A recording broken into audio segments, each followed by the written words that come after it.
আমি আবার নিয়ে এলাম তোমাদের পছন্দের অন্যতম রহস্যভেদী কিরিটি রায়কে, যাকে সৃষ্টি করেছিলেন ডক্টর নিহার রঞ্জন গুপ্ত, যিনি জন্মগ্রহণ করেছিলেন 1911 সালের 6 জুন এবং তার মহাপ্রয়াণ ঘটে 1986 সালের 20 ফেব্রুয়ারি। আজ আমি গল্পটি সংগ্রহ করেছি কিরিটি অমনিবাস দ্বাদশ খণ্ড থেকে, যে বইটি প্রকাশনার দায়িত্বে ছিলেন অমর সাহিত্য প্রকাশন। এদের সকলের প্রতি আন্তরিকভাবে কৃতজ্ঞতা নিবেদন করে শুরু করছি আজকের গল্প নিরালা প্রহর। আজ থাকলেও অন্তিম পর্ব। সুদর্শন ফিরে তাকালো দাশুর দিকে। দাশু না তোর নাম? আগে দাশরথী তা। বাড়ি কোথায়? তমলুক। বাবুর কাছে কতদিন কাজ করছিস? আগে হুজুর 15 বছর তো হবেই। তুই কোন ঘরে রাত্রে ছিলি? রান্নাঘরের পাশে ছোট ভাড়ার ঘরটা, তারই সামনে বারান্দায় ঘুমিয়েছিলাম। দোহাই হুজুরের, মা বাপ, আমি কিচ্ছু জানি না। আমার দেবতার মতো মুনির মতো। কি হলো ঈশ্বর। বাড়িতে তোর কে কে আছে? ছেলে মেয়ে পরিবার সবাই আছে হুজুর। কাল কত রাত্রে ঘুমিয়েছিলি? বাবু 10টা নাগাদ খেয়ে নিতেই আমিও খেয়ে শুয়ে পড়েছিলাম। বাবু কাল অফিস থেকে কখন ফিরেছিলেন? বাবু কাল অফিসেই যাননি, কেবল বেলা 12টা সাড়ে 12টা নাগাদ একবার বের হয়েছিলেন, কিন্তু একটু পরেই ফিরে আসেন, আর বের হননি। কাল নিচের তলায় যে খুন হয়েছে জানিস? জানি হুজুর। জানিস? হ্যাঁ, আমরা তো তখন উপরে, যখন পুলিশ আসে। আমি, বাবু। তুই আর তোর বাবু তখন উপরে ছিলি? আগে হুজুর, বাবু ভীষণ ভয় পেয়ে গিয়েছিলেন। কেন ভয় পেয়েছিলেন কেন? কে জানে হুজুর, দরজা বন্ধ করে ঘরের মধ্যে বসেছিলেন। তার নিচে কাল দুপুরে কোনো চিৎকার বা চেঁচামেচির শব্দ শুনেছিলি? না বাবু, সত্যি কথা বল। মা কালী দিব্যি বাবু, কিচ্ছু শুনিনি। তবে জানতে পারলি কি করে যে খুন হয়েছে নিচের ফ্ল্যাটে, পুলিশ এসেছে? আগে বাবু বললেন। বাবু বললেন? হ্যাঁ, বাবু ওই সময় আবার জামা কাপড় পরে কোথায় যেন বেরোচ্ছিলেন। সিঁড়ি দিয়ে নামতে গিয়ে পুলিশ দেখে তাড়াতাড়ি ফিরে আসেন। তা খুন হয়েছেন নিচে জানলেন কি করে? তা জানি না বাবু। তারপর কি হলো? বাবু উপরে উঠে এসে ভিতর থেকে দরজা বন্ধ করে দিয়ে জামা কাপড় খুলে ফেললেন। দাশু, আগে হুজুর। তুই নেশা টেশা করিস কিছু? আগে নেশা টেশা করিস? আগে এই যৎ সামান্য। তা কিসের নেশা করিস? দামি নেশা কোথায় পাবো হুজুর? সামান্য একটু আধটু বড় কলকে। কাল বড় কলকে হয়েছিল। আগে যা বলছি তার জবাব দে। আগে কাল একটু বেশি নেশা তোর হয়েছিল, তাই না? আগে কখন বড় কলকে টেনেছিলি? সন্ধ্যায়? আগে না, বাবু তাহলে জেনে ফেলবেন রাত্রে খাওয়া দাওয়ার পর। তারপর? তারপর তো কিছু জানি না হুজুর। নিচের বাবুর সঙ্গে তোর আলাপ ছিল? তা ছিল বই কি হুজুর। তোর বাবুর? বাবুর? হ্যাঁ, ছিল বই কি। নিচে চাকরটা, মানে ওই শম্ভুকে চিনিস না? হ্যাঁ, একটি ঘুঘু। বয়স ওর অনেক হুজুর, ও মিথ্যা কথা বলে ওর বয়স। তাই নাকি? আগে তা বুঝলি কি করে শম্ভু একটি ঘুঘু? সুদর্শন প্রশ্ন করে। ও আমরা দেখলেই চিনতে পারি, দাশু বললে। তা তুই আজ কখন জানতে পারিস যে তোর বাবু খুন হয়েছেন? বাবুর ঘুম ভাঙার পরই এক কাপ চায়ের দরকার হয়। সেই চা নিয়ে তার ঘরে ঢুকে দেখি শোবার ঘরে বাবু নেই। তখন ভাবলুম বাবু বোধহয় বাথরুমে, কিন্তু কেউ নেই। ওই সময় দুধওয়ালা দুধ নিয়ে আসে। কলিং বেল বাজাতেই দরজা খুলে দিতে গিয়েই দেখি সদর দরজা খোলা ছিল না বন্ধ? আগে বন্ধ। ভিতর থেকে খিল দেওয়া ছিল? না। বিকাশ ওই সময় বলে, দরজায় গডরেজের অটোমেটিক ডোর লক লাগানো স্যার। তাই নাকি? হ্যাঁ স্যার। আমার মনে হয় হত্যাকারী হত্যা করার পরে বাইরে থেকে দরজাটা টেনে হয়তো আবার লক করে দিয়ে গিয়েছিল। বিকাশ বললে, তারপর তুই কি করলি দাশু? আগে প্রথমটাই কি করব বুঝতে পারিনি। তারপর দোতলায় ছুটে গিয়ে যে সেপাইজি পাহারায় ছিল তাকে ডেকে আনি। লালবাজারে কে খবর দিয়েছিল বিকাশ? করণ সিং। সেই তো কাল নিচের ফ্ল্যাটের সামনে পাহারা ছিল। হ্যাঁ স্যার। সে কোনো শব্দ টব্দ উপরে শোনেনি? না স্যার। আরো আধ ঘন্টা পরে সুদর্শন ফিরে এলো লালবাজারে। বিকাশের উপরেই বাকি কাজের ভার দিয়ে নিজের ঘরে ঢুকেই একজন সার্জেন্টকে বললে সমীরণকে তার অফিস কামরায় নিয়ে আসবার জন্য। একটু পরে সমীরণ সার্জেন্টের সঙ্গে এসে ঘরে ঢুকল। এক রাত্রেই তার চেহারা যেন অর্ধেক হয়ে গিয়েছে। চোখ মুখ শুকনো, সমস্ত মুখে যেন একটা ক্লান্তি ও অবসন্নতা। বসুন সমীরণ বাবু। সমীরণ বসল সুদর্শনের মুখোমুখি একটা চেয়ারে। চা বোধহয় খাননি বলে সুদর্শন একজন সেপাইকে ডেকে সমীরণকে চা দেবার জন্য বলল। কাল ঘুমোতে পারেননি মনে হচ্ছে।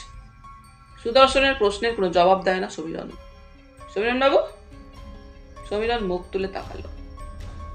বিজিতা দেবীকে আপনি তো অনেকদিন থেকেই চিনতেন। চিনতাম। আপনি তাকে ভালোবাসতেন তাই না? সমীরণ মাথাটা নিচু করল, তারপর মৃদু গলায় বললে, সেসব কথায় আজ আর কি কাজ মিস্টার মল্লিক। বুঝতে পারছি ভালোবাসতেন, আর এও বুঝেছি সত্যিই কত গভীর ভালোবাসা ছিল তার প্রতি আপনার। আশ্চর্য। তা ভালোই যদি বাসতেন তো তাকে বিয়ে করলেন না কেন? বিজিতা। বলুন। কিন্তু সেসব কথা শুনে আপনার কি লাভ মিস্টার মল্লিক? বিজিতা দেবীর হত্যাকারীকে ধরতে হবে, তার সম্পর্কে সব কথাই জানা প্রয়োজন আমাদের সমীরণ বাবু। আপনিও নিশ্চয়ই চান তার হত্যাকারী ধরা পড়ুক। কিন্তু আপনি বিশ্বাস করুন মিস্টার মল্লিক। সমীরণ সুদর্শনের মুখের দিকে চোখ তুলে তাকালো। তার দুই চোখ জলে ভরে উঠেছে। বিজিতাকে আমি হত্যা করিনি।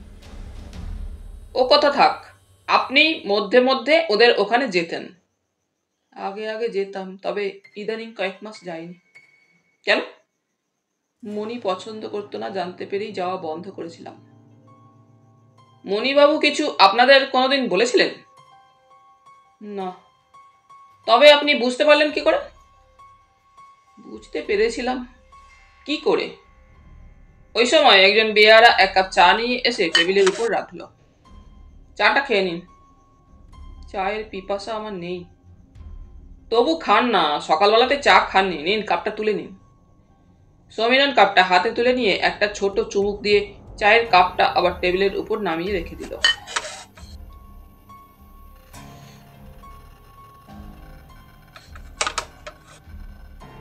খেলেন না? ভালো লাগছে না। তবে থাক, যা বলছিলাম, মণিবাবু আপনার যাওয়াটা পছন্দ করতেন না, তা জানতে পারলেন কি করে? বিজিতা আমাকে একটা চিঠিতে জানিয়েছিল। বিজিতা দেবী মধ্যে মধ্যে আপনাকে বুঝি চিঠি লিখতেন? না। কি লিখেছিলেন চিঠিতে বিজিতা দেবী আপনাকে? মণি পছন্দ করে না আমার যাওয়া আসাটা, তাই। অথচ কেন যে ও সন্দেহ করতো বিজিতাকে, আজও আমি তা ভেবে পাইনি মিস্টার মল্লিক। ও কথা বলছেন কেন? কারণ বিজিতার সমস্ত মন জুড়ে ছিল মণি, সেখানে কারো স্থান ছিল না।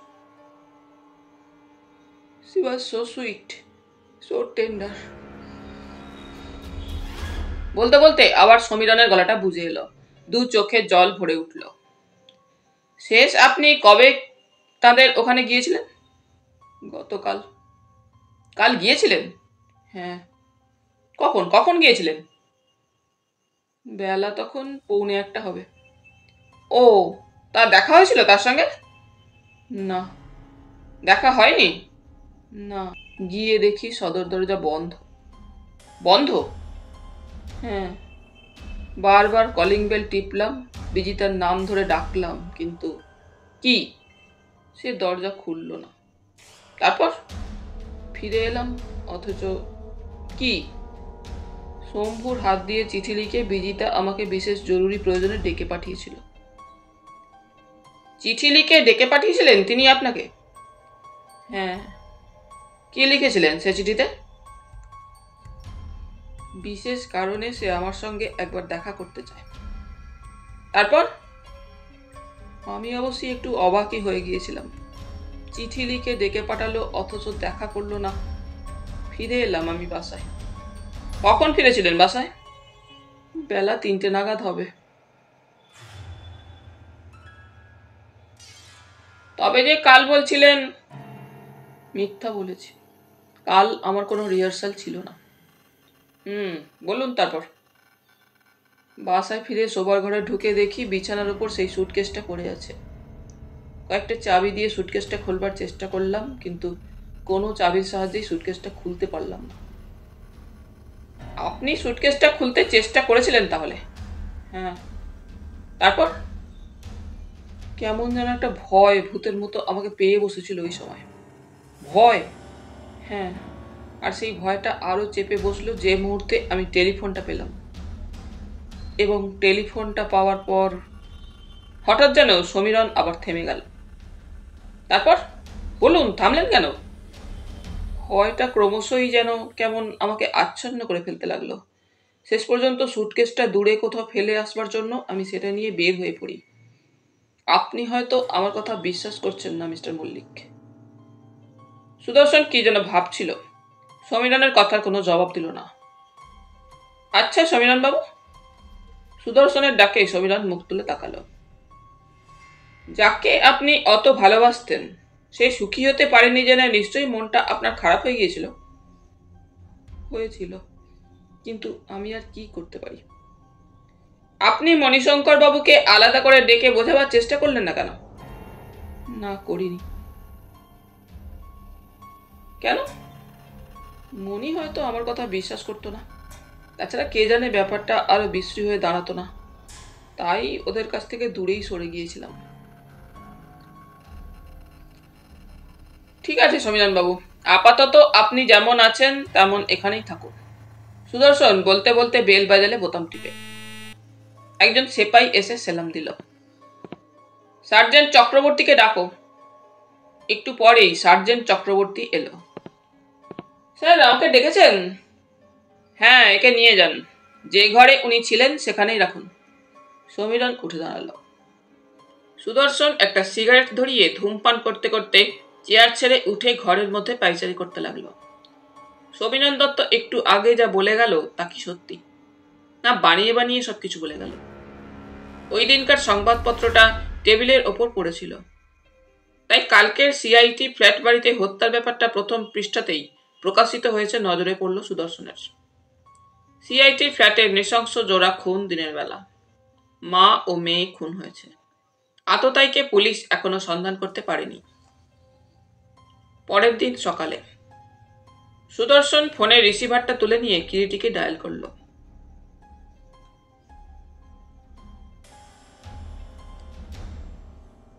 হ্যালো, কে? দাদা, আমি সুদর্শন। ফোনের অপর প্রান্ত থেকে কিরিটির গলা শোনা গেল। কি খবর? দাদা, সেই ফ্ল্যাটে আরেকটা খুন হয়েছে, শুনেছেন তো? গোপেন বসু নিহত? হ্যাঁ, জেনেছি। ভাবছিলাম তুমি আমায় সংবাদটা দেবে। মনে হচ্ছে একইভাবে খুন হয়েছে, তাই না? হ্যাঁ, ঠিক একইভাবে খুন হয়েছে। সুদর্শন সমস্ত ঘটনাটা ফোনেই বিবৃত করে গেল। সব শুনে কিরিটি বললে, আমি জানতাম এমনই একটা কিছু ঘটবে। আপনি জানতেন? হ্যাঁ, মনি আমার বলছিল। তাই তোমাকে গতকাল সকালেই ওর সঙ্গে গিয়ে দেখা করতে বলেছিলাম, কিন্তু ভাবতে পারিনি এত তাড়াতাড়ি কিছু ঘটে যাবে। আমিও ভাবতে পারিনি দাদা, 24 ঘন্টার মধ্যেই ওখানে আরো একটা খুন হবে। সব যেন কেমন জট পাকিয়ে যাচ্ছে। শোনো, এক কাজ করো সুদর্শন। বলুন। কালিকা বোর্ডিংয়ে পুলিশ পাহারা আছে তো? হ্যাঁ, আছে। মণিশঙ্কর বাবুকে লোক পাঠিয়ে লালবাজারে নিয়ে এসো। এক্ষুনি আনাচ্ছি। আরো একটা কাজ তোমাকে করতে হবে। কি? স্বামীনাথনকে লালবাজারে নিয়ে এসো। স্বামীনাথনকে? আপনি কি তাকেও সন্দেহ করছেন? ওই ধরনের হত্যার ব্যাপারে আশেপাশে যারাই থাকে কেউ সন্দেহের তালিকার বাইরে যেতে পারে না সুদর্শন। তাছাড়া কয়েকটা কথাও তার কাছ থেকে আমাদের জানা দরকার। বেশ, যা বললেন তাই করছি, কিন্তু তারপর? একটু খোঁজ খবর নেওয়ার জন্য যদি কালকের দিনটা আমি নষ্ট না করতাম তবে হয়তো মিস্টার বোসকে অমন করে প্রাণ দিতে হতো না। যাক, যা বললাম তাই করো। ওদের দুজনকেই আমাদের প্রয়োজন। তাছাড়া ওরা ওরা কি? ওরা দুজনের একজনও সব সত্য কথা বলেনি। মণিশঙ্কর যে বলেনি তা বুঝতে পেরেছি, কিন্তু স্বামীনাথন। একটা কথা ভুলে যাচ্ছ কেন ভায়া? বিজিতা মণিশঙ্করের স্ত্রী ছিল, দক্ষিণ দেশের মেয়ে, আর স্বামীনাথন সেই দেশেরই লোক, এবং ওই ফ্ল্যাটেই এসে স্বামীনাথন উঠেছিল। দুজনের পরস্পরের মধ্যে কোথাও একটা যোগসূত্র থাকা এমন কিছুই বিচিত্র নয়। আপনি কি তাহলে? এর মধ্যে আর সন্দেহের কি ভায়া? হয়তো খোঁজ করতে গেলে এখনো দেখতে পাবে ওদের পরস্পরের মধ্যে পরিচয় তো বটেই, একটা আত্মীয়তাও ছিল হয়তো। হঠাৎ ওই সময় সুদর্শন বলে, আপনি একবার আসবেন দাদা। কেন বলো তো? জিজ্ঞাসাবাদ যা করতে হয় আপনিই করবেন ওদের। কেন, সবই তো তোমাকে বলে দিলাম, এবারে তুমিই জিজ্ঞাসাবাদ করো না। তা পারি, কিন্তু আপনার মনের মধ্যে ওদের ঘিরে কোন প্রশ্নের উদয় হয়েছে সেটা তো আমার পক্ষে জানা সম্ভব নয়।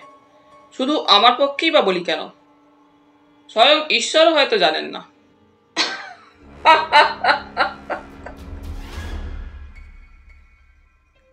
টেলিফোনের অপর প্রান্তে হো হো করে গলা খুলে হেসে ওঠে কিরিটি।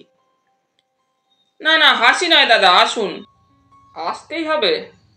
হ্যাঁ, বেশ, আসছি। দেরি করবেন না যেন। না না, দেরি হবে না।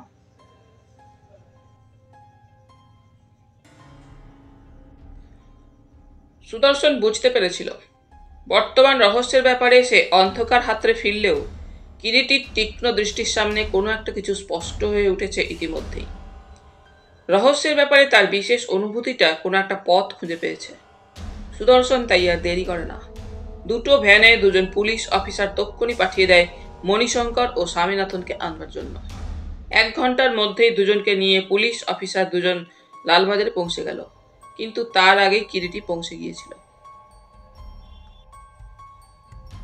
কি হলো, এলেন তোমার সম্মানিত অতিথিরা? কিরিটি প্রশ্ন করে। আনতে গেছে, বসুন। দুজনকে কিন্তু আলাদা আলাদা ঘরে রাখবে। আলাদা? হ্যাঁ, আলাদাভাবে প্রশ্ন করব, কেউ যেন কাউকে না দেখতে পায়। বেশ, তাই হবে। সমীরণ বাবুকেও প্রয়োজন হবে। তাকে এ ঘরে আনাবো? না, এখন নয়, সময় হলে বলবো। সুদর্শন সেই মতোই ব্যবস্থা করে। প্রথমেই সুদর্শন কিরিটির নির্দেশানুযায়ী মণিশঙ্করকে ডেকে পাঠালো। মণিশঙ্কর ঘরে ঢুকেই বললে, কি ব্যাপার, এভাবে এখানে হঠাৎ পাকড়াও করে নিয়ে এলেন? সুদর্শন নয়, জবাব দিল কিরিটি। বসুন মিস্টার ঘোষাল, আমাদের কিছু জিজ্ঞাস্য আছে। মণিশঙ্কর চেয়ারটা টেনে নিয়ে বসলো। বলুন শুনি। আমরা জানতে পেরেছি ইদানিং বেশ কিছুদিন ধরেই আপনার স্ত্রীর সঙ্গে আপনার মন কষাকষি চলছিল। কথাটা কি সত্যি? মূল্যবান এই খবরটি কার কাছ থেকে পেলেন? যেখান থেকেই পাই না কেন, কথাটা মিথ্যে নিশ্চয়ই আপনি বলতে পারেন না। কেন বলতে পারবো না? 100 বার বলবো মিথ্যে। মিথ্যে? হ্যাঁ, যে বলেছে সে সম্পূর্ণ মিথ্যাই বলেছে। We never had any misunderstanding or quarrel. Kiriti এবারে প্রশ্ন করে, বেশ বেশ, আপনার স্ত্রীকে আপনি খুব ভালোবাসতেন নিশ্চয়ই। আপনি বোধহয় জানেন না আমাদের লাভ ম্যারেজ। জানি, আর এও জানি অনেক ভালোবাসার বিয়েতেই অনেক সময় চিড় ধরে, ধরেছেও হামেশাই। আমাদের সেরকম কিছু হয়নি। ইদানিং আপনার বন্ধু সমীরণবাবুকে ঘিরে আপনার স্ত্রীর প্রতি একটা সন্দেহের ধোঁয়া সৃষ্টি হয়নি আপনি বলতে চান? সমীরণ আমার বন্ধু, অত ছোট মন আমার নয়। তবে সমীরণবাবু ইদানিং আপনার ফ্ল্যাটে আর যেতেন না কেন? আগে আগে তো খুব যাওয়া আসা ছিল। তা আমি কেমন করে বলবো? আপনি কিছুই জানেন না? না। ও, ভালো কথা। কাল ও পরশু রাত্রে আপনার বেশ ভালো ঘুম হয়েছিল নিশ্চয়ই? ঘুম? হঠাৎ যেন কেমন থতিয়ে যায় মণিশঙ্কর। হ্যাঁ, ঘুম। শুনলাম আপনি 2 রাত্রি নাকি বেশ নাক ডাকিয়ে ঘুমিয়েছেন। কি জবাব দিচ্ছেন না কেন? ঘুমাননি? আমার কি ঘুমাবার মতো মনের অবস্থা? তবু বেশ নাক ডাকিয়ে ঘুমিয়েছেন বলেই খবর পেয়েছি। দেখুন, আপনার প্রশ্নের মাথা মুন্ডু কিছুই বুঝতে পারছি না। ভালোবেসে যাকে বিয়ে করলেন আর যে নিজের সন্তান কয়েক ঘন্টা আগে মাত্র নৃশংসভাবে খুন হয়েছে, সেই দৃশ্য দেখার পরেও ঘুমের ব্যাঘাত আপনার ঘটল না রাত্রে, আপনার ভালোবাসারই অকাট্য প্রমাণ বটে। ব্যঙ্গের মতো যেন শোনালো কিরিটির কণ্ঠস্বর। মণিশঙ্কর কোনো জবাব দেয় না, কেমন যেন অসহায় দৃষ্টিতে চেয়ে থাকে কিরিটির মুখের দিকে। বেশ, এবারে বলুন, পরশু আপনার জবানবন্দিতে দুটো মারাত্মক মিথ্যা কথা বলেছেন। মিথ্যা কথা বলেছি? হ্যাঁ। প্রথমত, যে চাবিটা আপনার স্ত্রীর আঁচলে থাকার কথা সেটা আপনার পকেটে এলো কি করে? ওটা তো ডুপ্লিকেট চাবি। মিথ্যা কথা। না, মিথ্যা নয়। তার কারণ আপনার কথা সম্পূর্ণ মিথ্যা। হত্যার দিন অর্থাৎ পরশু দুপুরে আপনি যখন ফ্ল্যাটে আসেন তখনই কোনো এক সময় আপনার স্ত্রীর আঁচল থেকে আপনি চাবির রিংটা খুলে নিয়েছিলেন। কি করে বুঝলেন? যা সত্যি তাই বলছি। বেশ, কেন কেন আমি আমার স্ত্রীর আঁচল থেকে চাবির রিংটা খুলে নেব? কারণ হত্যা ব্যাপারটার সঙ্গে একটা বার্গলারিও জড়িয়ে আছে, সেটাই প্রমাণ করবার চেষ্টা ও ইচ্ছা ছিল আপনার। আমি তারপর আপনি বলেছেন বেলা 2:10 সময় আপনি ফোন পেয়ে অফিস থেকে ছুটে যান ট্যাক্সি নিয়ে বাড়িতে। বলেছি তো। তাও মিথ্যা। মিথ্যা? হ্যাঁ। তার আগেই একবার আপনার ফ্ল্যাটে গিয়েছিলেন 12টা থেকে 12:30টার মধ্যে। আপনার কি মাথা খারাপ হয়েছে? ওই সময় আমি অফিসে কাজ করছিলাম। বের হননি আপনি অফিস থেকে একবার? গত পরশু বেলা 11টা নাগাদ বলতে চান? কিরিটির প্রশ্নটা এত স্পষ্ট ও তীক্ষ্ণ যে মণিশঙ্করকে যেন কয়েকটা মুহূর্তের জন্য কেমন থমকে দেয়। হ্যাঁ, বের হয়েছিল, মৃদু গলায় জবাব দেয় মণিশঙ্কর। গোটা 11টার সময়। কখন ফিরেছিলেন আবার? বেলা 12টা নাগাদ। না, তার অনেক পরে আপনি ফিরেছেন, বেলা 1:30টায়। মোটেই নয়, আমি অফিসেই ছিলাম। না, ওই সময়টা আপনি অফিসে ছিলেন না। ছিলাম না বুঝলেন কি করে? বুঝেছি কারণ তার সাক্ষ্য প্রমাণ আছে। এবারে বলুন, কোথায় গিয়েছিলেন ওই সময়, আর কেনই বা ফিরতে আপনার অত দেরি হলো? অফিসের কাজে, অফিসের একটা কাজে আমায় একটু বেরোতে হয়েছিল। এখন মনে পড়েছে। মনে পড়েছে? তাহলে বলুন, এখন কোথায় বের হয়েছিলেন? ডালহাউসেতেই অন্য একটা অফিসে। সেটা কোথায় এবং কোন অফিসে? হাডসন অ্যান্ড মেটার অফিসে। সেখান থেকে 15 মিনিট বাদেই তো আপনি বের হয়ে আসেন। হঠাৎ মণিশঙ্কর যেন আরেকটা ধাক্কা খেল, কেমন যেন বিব্রত ও হতচকিত মনে হয় তাকে। পরম বিস্ময়ের সঙ্গে সুদর্শন কিরিটির মণিশঙ্করকে প্রশ্ন ও তার জবাবগুলো শুনছিল। কিরিটি মণিশঙ্করের মুখের দিকে তার শেষ প্রশ্নটা ছুড়ে দিয়ে তখনও স্থির দৃষ্টিতে তার মুখের দিকে তাকিয়ে আছে। মিস্টার ঘোষাল, আমার প্রশ্নের জবাবটা এখনো পাইনি। মণিশঙ্কর চুপ। আমি জানি মিস্টার ঘোষাল, পরশু গোটা 11টার সময় আপনি অফিস থেকে বের হয়ে হাডসন অ্যান্ড মেটার অফিসে গেলেও সেখান থেকে আপনি আপনার ফ্ল্যাটে গিয়েছিলেন। না, আমি যাইনি। গিয়েছিলেন আপনি। বলুন কেন গিয়েছিলেন? আমি যাইনি। আপনার গলার স্বর, আপনার মুখ বলছে আপনি গিয়েছিলেন। আর আমাদের অনুমান যে মিথ্যা নয় তার প্রমাণ একজন আপনাকে দেখেছিল ওই সময় ফ্ল্যাট থেকে বের হয়ে আসতে। কে কে দেখেছে? মিস্টার স্বামীনাথনকে এ ঘরে আনাও তো সুদর্শন। সুদর্শন কিরিটির নির্দেশে উঠে গিয়ে বাইরে দণ্ডায়মান সার্জেন্টকে বললে পাশের ঘর থেকে স্বামীনাথনকে ডেকে আনতে। মিস্টার ঘোষাল, কিরিটি আবার বলে, সত্য আর গরলকে কখনো চেপে রাখা যায় না। কোনোদিন না কোনোদিন তা প্রকাশ হয়ে পড়েই। কিন্তু আপনারা বিশ্বাস করুন, আমি আমার স্ত্রী ও কন্যাকে হত্যা করিনি। কিন্তু আপনি গত পরশু 11টা থেকে 11:30টার মধ্যে আপনার সিআইটির ফ্ল্যাটে গিয়েছিলেন। কিরিটি শান্ত গলায় আবার বলে। ওই সময় স্বামীনাথন একজন সার্জেন্টকে সঙ্গে ঘরে এসে ঢুকল। মণিশঙ্কর বাবু, একে আপনি চেনেন? হ্যাঁ, চিনি। কে উনি? আমার স্ত্রীর দেশের লোক। আপনার স্ত্রী অর্থাৎ বিজিতা দেবী তাহলে ওকে ভালো করেই চিনতেন। চিনত। মধ্যে মধ্যে আপনাদের ফ্ল্যাটে উনি আসতেন। স্বামীনাথন তীব্র গলায় প্রতিবাদ জানায়। ইটস এ ড্যাম লাই। মিথ্যা। মিস্টার স্বামীনাথন। ইয়েস। আপনি কতদিন ওদের ফ্ল্যাটের ওপরের তলায় আছেন? কিরিটি প্রশ্ন করে স্বামীনাথনকে। মাত্র দিন 15 হবে। তার আগে কোথায় ছিলেন? পোলক স্ট্রিটের একটা ফ্ল্যাটে। কতদিন ছিলেন সেখানে? প্রায় 2 বছর হবে। হঠাৎ সেখান থেকে ওই সিআইটির ফ্ল্যাটে উঠে এলেন কেন? ফ্ল্যাটটা ভালো, ভাড়া কম, বেশ সুবিধা, তাই। তাই না? বিজিতা দেবীর সঙ্গে যাতে সবসময় দেখা সাক্ষাৎ হতে পারে সেই জন্যই ওখানে উঠে এসেছিলেন। না, সেজন্য নয়। যে জন্য উঠে এসেছিলাম সে তো বললাম। বিজিতা দেবীর সঙ্গে আপনার অনেক দিনের আলাপ? একই শহরে পাশাপাশি বাড়িতে অনেকদিন আমরা ছিলাম। কলকাতায় কতদিন আছেন? বছর 3। তার আগে মাদ্রাজে একটা অফিসে চাকরি করতাম। বিজিতা দেবী শান্তিনিকেতনে চলে আসবার পর আপনাদের পরস্পরের মধ্যে চিঠিপত্র দেওয়া নেওয়া ছিল? ছিল। মধ্যে মধ্যে শান্তিনিকেতনে গিয়েছেন? গিয়েছি 2 বার। সমীরণ দত্ত বিখ্যাত গাইয়েকে আপনি চেনেন? চিনি। আপনি বিজিতা দেবীকে ভালোবাসতেন, তাই না? স্বামীনাথন মাথাটা নিচু করে।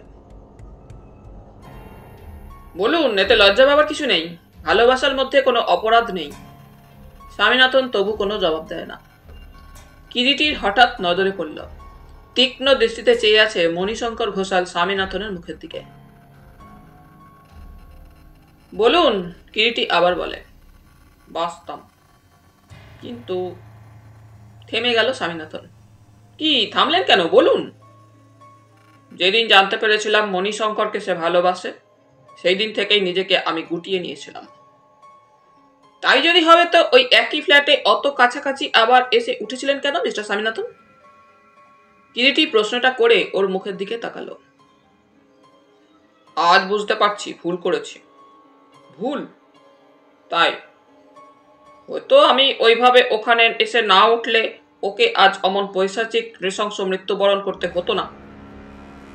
মিস্টার স্বামীনাথন, গত পরশু বেলা 10টা থেকে বেলা 1:30টা পর্যন্ত আপনি কোথায় ছিলেন? কিরিটি এবারে প্রশ্ন করল। আগেই তো বলেছি আমি পরশু কলকাতার বাইরে ছিলাম। স্বামীনাথন বললে। কিন্তু আমি যদি বলি আপনি মিথ্যা বলছেন? মিথ্যা? হ্যাঁ, ওই সময়টা আপনি আপনার ফ্ল্যাটেই ছিলেন। না না, I was out of Calcutta. না। Still you are denying the facts. এখনো সত্য বলুন। আমি আগের দিনই সকালে বের হয়ে যাই। হয়তো গিয়েছিলেন, তবে আমার অনুমান যদি মিথ্যা না হয় গত পরশু আবার ফিরে এসেছিলেন। দেখুন মিস্টার স্বামীনাথন, হাজারটা মিথ্যে দিয়েও একটা নিষ্ঠুর সত্যকে আপনি চাপা দিতে পারবেন না।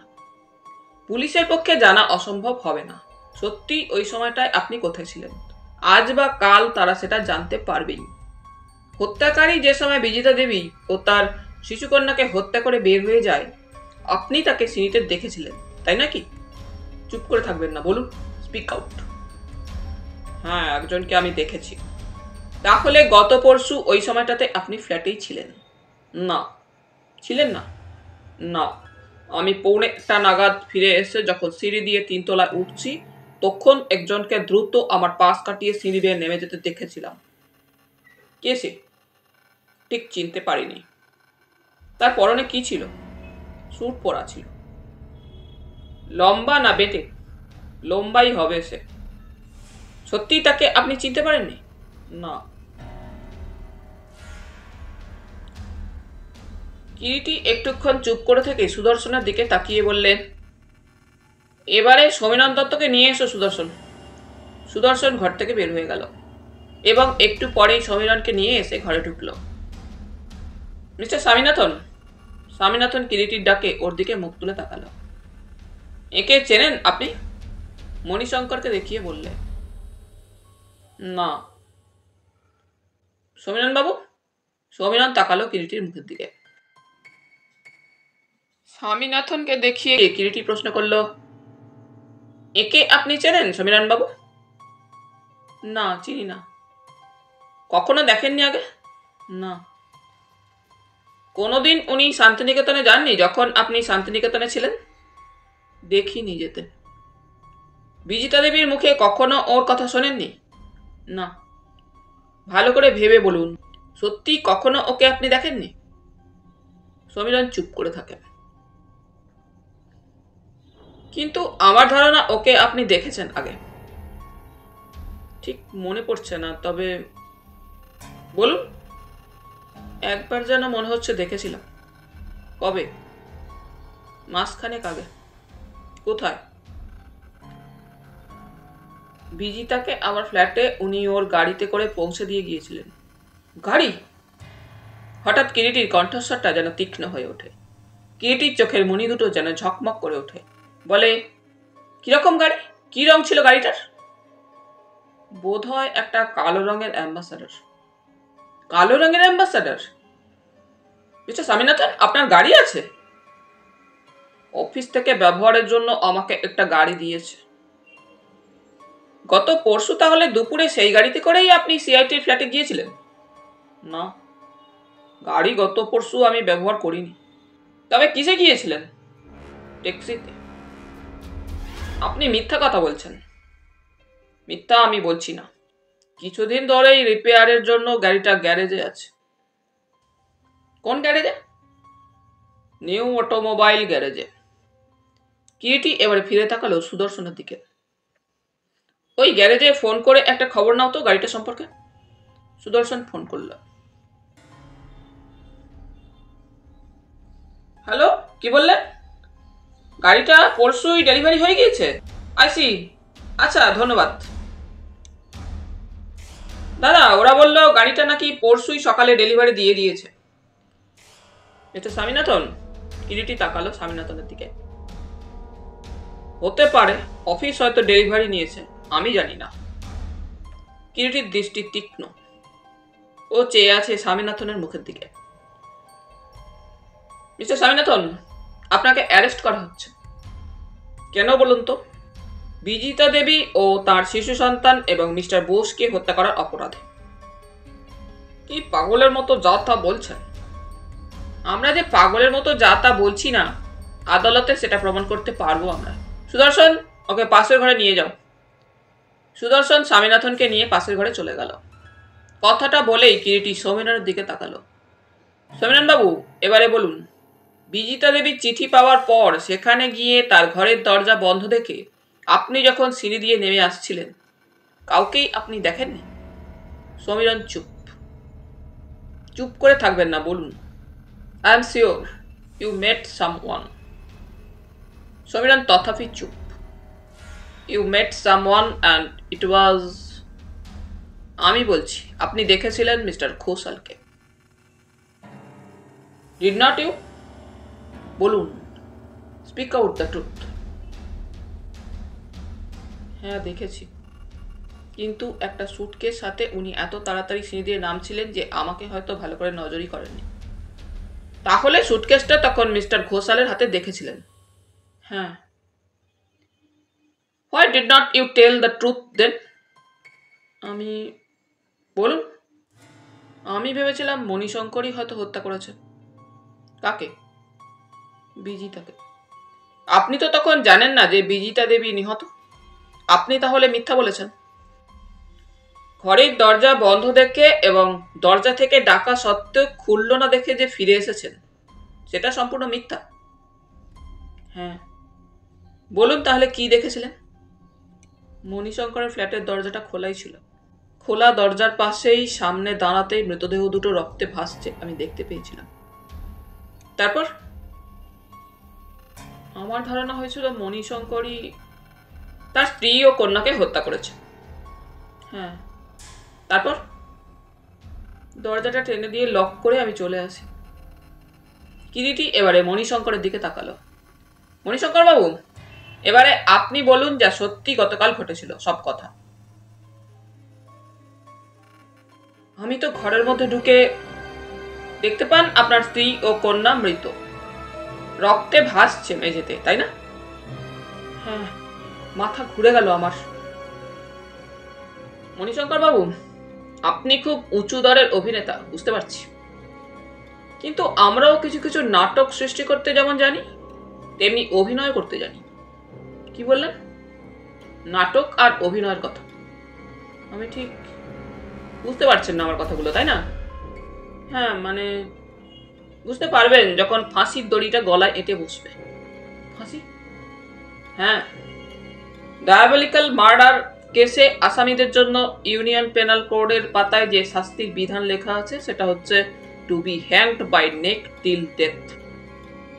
ফাঁসি। ভাবছেন নিশ্চয়ই তবে এতক্ষণ কি শুনলাম, কি দেখলাম আমি। হ্যাঁ, আপনি যেমন দেখেছেন শুনেছেন তেমনি আমরাও আপনার মনের ওই মুহূর্তের কথাটা না শুনতে পেলেও আপনার দু চোখে যে উল্লাসের দৃষ্টি দেখেছি স্বামীনাথনকে অ্যারেস্ট করবার সময় মার্ডার চার্জে, সেটা আমার কাছে নিষ্ঠুর সত্যকেই উদ্ঘাটিত করে দিয়েছে। আর আমার অভিনয়টুকুও সেই জন্যই করা। কিন্তু এখন আপনি বুঝতে পারছেন what a blunder it have done. কত বড় ভুল আপনি করেছেন। মণিশঙ্কর ঘোষাল যেন একেবারে পাথর। কিরিটি বলতে থাকে, যে ভিন্ন প্রদেশের মেয়েটি ভালোবেসে আপনার হাতে সর্বস্ব তুলে দিয়েছিল, যার ভালোবাসার মধ্যে এতটুকু খাদ ছিল না, তাকে এবং সেই সঙ্গে আপনার নিজের ঔরসজাত সন্তানকে হত্যা করলেন কি করে? একটিবারের জন্যও হাত আপনার কাঁপলো না? না, কাঁপেনি। হঠাৎ মণিশঙ্কর বলে ওঠে, সি ওয়াজ এ হার্লট, বিশ্বাসঘাতিনী। আর ওই সন্তানও আমার নয়, সমীরনের। আমি জানি, আমি জানি। ঠিক সমীরনের গায়ের রং, ঠিক ওরই মতো চোখ মুখ। মণিশঙ্কর! অস্ফুট কণ্ঠে যেন আর্তনাদ করে ওঠে সমীরন হঠাৎ। হ্যাঁ হ্যাঁ, তুমি আমার ঘরে আগুন জ্বেলে দিয়েছো সমীরন। তোমার জন্য বিজিতা কোনোদিনই আমাকে ভালোবাসতে পারেনি। আমার বুকে মাথা রেখে সে তোমারই কথা ভেবেছে। না না মণি, না। আমি, দিনের পর দিন তুমি তাকে চিঠি লিখেছ। আমার মানা সত্ত্বেও সে লুকিয়ে তোমার সঙ্গে গিয়ে দেখা করেছে তোমার ফ্ল্যাটে। বলো বলো সমীরন, সেও মিথ্যে, সেও ভুল। ভুল? হ্যাঁ ভুল, তোমার সব মিথ্যা। না, ভুল নয়। বিশ্বাসঘাতিনী স্ত্রীকে চিনতে কোনো স্বামীরই ভুল হয় না কোনোদিন। তুমি আমার মনের শান্তি, ঘুম সব কেড়ে নিয়েছিলে। কিন্তু পরশু আর কাল রাত্রে অনেকদিন পরে আমি ঘুমিয়েছি। আর জানো, তোমারই একদা প্রেজেন্টেশন করা মহীশূর থেকে আমার জন্য আনা ছোড়া দুটোর একটা দিয়ে তোমার বিজিতাকে আমি হত্যা করেছি। কিন্তু মিস্টার বোসকে আপনি হত্যা করলেন কেন? কিরিটি হঠাৎ প্রশ্ন করে। সে আমার বাড়িতে ঢুকতে দেখেছিল, তাই তাকেও হত্যা করলেন? হ্যাঁ, ইচ্ছা ছিল ওকেও, ওই সমীরনকে হত্যা করব। সেই কারণে অন্য ছোড়াটা আমি রেখে দিয়েছিলাম। কিন্তু ওর বাড়িতে গিয়ে শুনলাম ওকে অ্যারেস্ট করে নিয়ে আসা হয়েছে। আমি যা করেছি স্বেচ্ছায় করেছি। And I killed them deliberately. ফাঁসির কথা বলছিলেন না? Now I am ready for that. Sudarshan বলে ওঠে, হাউ ফ্যান্টাস্টিক, হাউ হরিবল।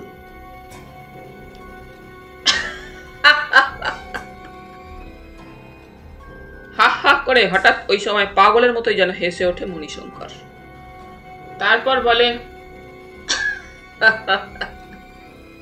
খুব অবাক হয়ে গিয়েছেন ইন্সপেক্টর, তাই না? কথাটা বলে মণিশঙ্কর সুদর্শনের দিকে তাকালো। মণিশঙ্করের চোখে মুখে তখনও হাসি। সুদর্শন ভাবে, লোকটা বিকৃত মস্তিষ্ক নয় তো? May I have a cigarette? একটা সিগারেট খেতে পারি স্যার? মণিশঙ্কর বলল। খান, সুদর্শন বলে। মণিশঙ্কর পকেট থেকে একটা সিগারেট বের করে ধরালো, কিন্তু গোটা দুই টান দিতেই টলে পড়ে গেল। সবাই ব্যস্ত হয়ে ওঠে। মণিশঙ্কর বলে, চললাম স্যার, গুড বাই। মণিশঙ্কর চোখ বুঝল। সুদর্শনের বাসাতে পরের দিন সন্ধ্যায় সিআইটির ফ্ল্যাটের হত্যা ব্যাপারটা নিয়ে কিরিটি আলোচনা করছিল। সামনে পাশাপাশি একটা সোফায় বসে সাবিত্রী ও সুদর্শন। একসময় সুদর্শন বললে, প্রথম থেকেই কি আপনার মণিশঙ্করের উপর সন্দেহ করেছিল দাদা? কিরিটি বললে, বলতে পারো তোমার মুখে সব কথা শোনবার পরই মণিশঙ্করের উপর আমার সন্দেহ জাগে মনে। কেন? প্রথমত মণিশঙ্করের অতগুলো চাবি সমেত চাবির রিংটাই রীতিমতো একটা খটকা জায়গায় আমার মনে, যেটা তার পকেট থেকে বের হয় ও সে বলে সেটা একটা ডুপ্লিকেট চাবির রিং। ওই চাবির রিং এর মধ্যেই ছিল দুটো চাবি, অর্থাৎ একটা আলমারির ও অন্যটা সদর দরজার। মনে করে দেখ। হ্যাঁ, মনে পড়ছে। মণিশঙ্কর বলেছিল চাবি তার স্ত্রীর কাছেই থাকতো। কথাটা হয়তো মিথ্যা নয়, সেটাই স্বাভাবিক, এবং ডুপ্লিকেট চাবি থাকলেও একমাত্র সদর দরজার চাবিই থাকতো। তাই বলে রিংয়ের মধ্যে অন্যান্য চাবিও থাকবে কেন? বিশেষ করে ঘরের আলমারির চাবি। কাজেই ওই চাবির রিং মণিশঙ্করের সঙ্গে করে অফিসে নিয়ে যাবার কোনো যুক্তিই নেই। সেদিন অর্থাৎ দুর্ঘটনার দিন দ্বীপ্রহরে মণিশঙ্কর আসে তার ফ্ল্যাটে, তার পূর্ব পরিকল্পনা মতো। বিজিতা দেবীর মনে তার ওইভাবে হঠাৎ আসার ব্যাপারে কোনো সন্দেহ নিশ্চয়ই জাগেনি, এবং সে কল্পনাও করতে পারেনি যে তার স্বামী তাকে হত্যা করবার জন্যই এসেছে, বিশেষ করে ওই সময় নিষ্ঠুর একটা সংকল্প নিয়ে। মণিশঙ্কর অতর্কিতে বিজিতাকে আঘাত করে হত্যা করে, হয়তো পিছন থেকে। তারপর শিশুটি পাছে সব কথা প্রকাশ করে দেয়, সেই ভয়ে তাকেও হত্যা করে। হত্যার পর সে বেশ বদলিয়ে রক্তাক্ত জামা কাপড় সুটকেসটা নিয়ে ফ্ল্যাট থেকে বের হয়ে যায়। সেই স্বামীনাথনের গাড়িটা আগেই গ্যারেজ থেকে ডেলিভারি নিয়েছিল, সব দোষটা তার ঘাড়ে চাপানোর জন্য, এবং তা না হলে সমীরনের ঘাড়ে চাপানোর জন্য সে সুটকেসটা তার ফ্ল্যাটে রেখে এসেছিল। কিন্তু একটা মারাত্মক ভুল সে করলো, যেটা আমার তাকে দ্বিতীয় সন্দেহের কারণ। ভুল? হ্যাঁ, চাবির রিংটার সঙ্গে নিয়ে গিয়ে। চাবির রিংটা যদি সে সঙ্গে না নিয়ে যেত, হয়তো ব্যাপারটা এত শীঘ্র আমার সামনে স্পষ্ট হয়ে উঠত না। এবং ব্যাপারটা যে কোনো রকম বার্গলারি নয়, যখনই বুঝতে পারলাম তোমার কথায়, তখনই বুঝেছিলাম এটা স্পষ্ট একটা নিষ্ঠুর হত্যার ব্যাপার। তোমারও সন্দেহ হওয়া উচিত ছিল আউসি। সন্দেহ যে একেবারে হয়নি তা নয়, হয়েছিল, কিন্তু তুমি ভাবতে পারোনি যে স্বামী হয়ে নিজের স্ত্রী ও কন্যাকে হত্যা করতে পারে কেউ, তাই না? তাই দাদা, কিন্তু সন্দেহের মতো বিষ আর নেই ভাই, বিশেষ করে স্ত্রী পুরুষের সম্পর্কের ব্যাপারে এ দুনিয়ায়। মনের মধ্যে একবার সন্দেহ জাগলে কোনো একজনের, তার বিষ সমস্ত মনকে বিষাক্ত করে তোলে। তাই যখন মণিশঙ্কর হত্যা করেছিল তার নিজের স্ত্রী ও কন্যাকে, তখন তার সমস্ত শুভ বুদ্ধি ও বিচার বিবেচনা লোপ পেয়েছিল, যার ফলে তার মধ্যে ক্ষণিকের উন্মাদনা ডেভেলপ করেছিল। তারপরেই সে ওই নিষ্ঠুর কাজে লিপ্ত হয়। কি জানো ভাই, মানুষের শুভ বুদ্ধি যখন তাকে ত্যাগ করে, তখন সে কোনটা ন্যায় কোনটা অন্যায় সে বিবেচনাটুকু হারিয়ে ফেলে। আর তার ফলে যে মানুষ তখন কোন স্তরে গিয়ে দাঁড়ায় আজকের দিনে তারও প্রমাণের অভাব নেই তোমার চারপাশে। কিন্তু আর ওই প্রসঙ্গ নয়। মণিশঙ্কর তার পাপের মাসুল নিজেই হাত পেতে নিয়েছে, সেই একজনের অলঙ্ঘ বিচারে ও নির্দেশে। সাবিত্রী এতক্ষণ চুপ করে শুনছিল, দু চোখে তার জল। ম্লান কণ্ঠে বললে, আশ্চর্য। কিরিটি মৃদু হেসে বলল, মানুষের চরিত্র সত্যি আশ্চর্য সাবিত্রী। আরো যত বয়স হবে দেখবে আরো জানবে, আরো। দাদা, সাবিত্রী ডাকে। বলো, কিরিটি জবাব দেয়। চা আনি? নিশ্চয়ই, অবিলম্বে, গলাটা শুকিয়ে গিয়েছে। সাবিত্রী উঠে গেল। তাহলে বন্ধুরা, আজ এই পর্যন্তই। গল্প পাঠ তোমাদের ভালো লেগে থাকলে তোমাদের কাছে আবারও অনুরোধ থাকলো, লাইক, শেয়ার এবং সাবস্ক্রাইব করে তোমাদের মূল্যবান মতামত পাঠানোর জন্য। ধন্যবাদ।